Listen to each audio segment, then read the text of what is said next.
Have you ever wondered what's happening all over the world at the exact same moment? What if you could just hit pause and take a look? Well, that's exactly what we're going to do today. We're taking a global snapshot of one single day, October 31st, 2025, to see the major events shaping our world, from international security all the way to cultural celebrations. So here's what's on deck. First, we'll dive into the high-stakes world of global security. Then, we're going to check the pulse of India's powerful economy. After that, we'll shift gears to celebrate some pretty amazing moments in culture and sports. And finally, we'll wrap it all up by looking at a day dedicated to national unity. Ready? Let's jump in. All right, first up, security. We're looking at how nations are trying to keep us safe, not just in the physical world, but in the digital one too. On the high seas and online. And the challenges? They're huge, but the responses are just as ambitious. I mean, think about it. It's a question that has puzzled governments for decades. In our digital world, a criminal doesn't need a passport. They can be anywhere, and their victims can be everywhere. So how do you even begin to tackle a problem like that? Well, it turns out the only way to fight a problem with no borders is to create a solution with no borders. And on this day in Hanoi, Vietnam, something truly historic happened. 72 nations, that's right, 72, came together to sign a landmark agreement. They decided to create a single, united front against this massive global threat. And believe me, this convention is a huge deal. It's not just some symbolic gesture. We're talking about the first ever global legal framework for fighting cybercrime. It took 5 long years of tough negotiations to get here, but now there's a unified system for countries to work together on everything from preventing attacks to actually prosecuting the criminals behind them. But of course, security isn't just about bits and bytes. So, at the very same time nations were building digital firewalls, India was busy reinforcing its physical defenses, specifically its power at sea. And this marked another major security development for the day. Now, this is really interesting. We're seeing a huge shift in how India handles its defense manufacturing. You've got the country's top public shipyard, Mazagon Dock Shipbuilders, teaming up with a private company, Swan Defense. And their mission? To build these incredible advanced warships called landing platform docks. Think of them like floating military bases. This kind of public-private teamwork is a real game changer, designed to speed things up and inject some private sector innovation into building up India's naval might. And if you want to understand just how big this ambition is, you just have to look at the price tag.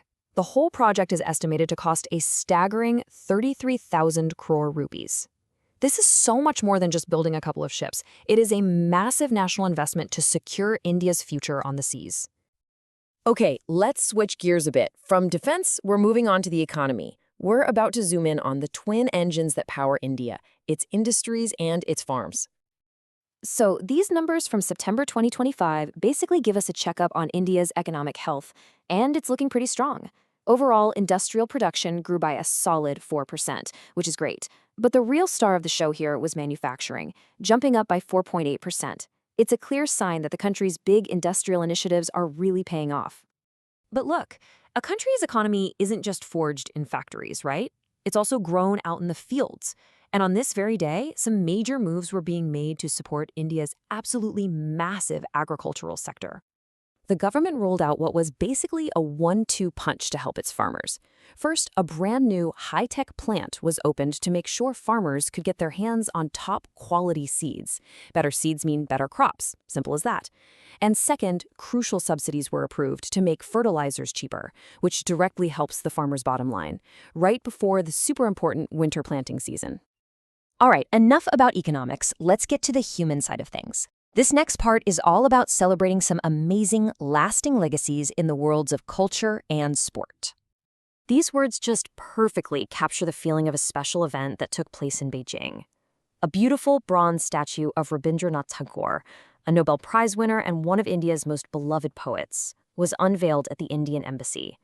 It's just this really powerful symbol of the incredible cultural bond between two of the world's oldest civilizations. Okay, so before we jump to our next story, we need to quickly talk about what a knighthood actually is.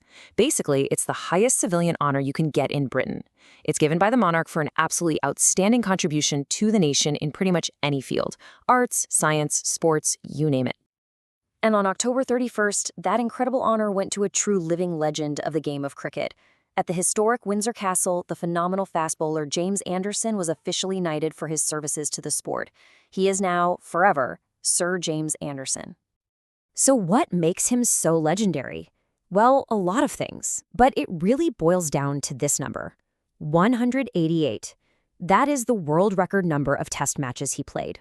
To give you some perspective, that's a career spanning 21 years, playing at the absolute highest level of a physically demanding sport. That kind of longevity it's almost unheard of, truly amazing. And that brings us to our final section, an event that, in many ways, ties a nation of over 1 billion people together, because on October 31st, India celebrates National Unity Day. This day is all about honoring the birth anniversary of this man, Sardar Vallabhbhai Patel. He's known as the Iron Man of India for very good reason. After independence, he had the monumental task of integrating hundreds of separate princely states into the single unified nation that India is today. The day itself was started back in 2014, and it's much more than just a history lesson. It's really an active effort to remind everyone of the values Patel stood for: unity, integrity, and security. It's all about strengthening that core idea that India is at its absolute best when it stands together as one. So as we look back on this one single day, from global cybercrime treaties and new warships to economic reports and cultural honors, it kind of leaves us with one big question, doesn't it? In a world that's just buzzing with so many different complex stories, what are the things, the common threads, the big ideas, the legacies that actually manage to bring us all together?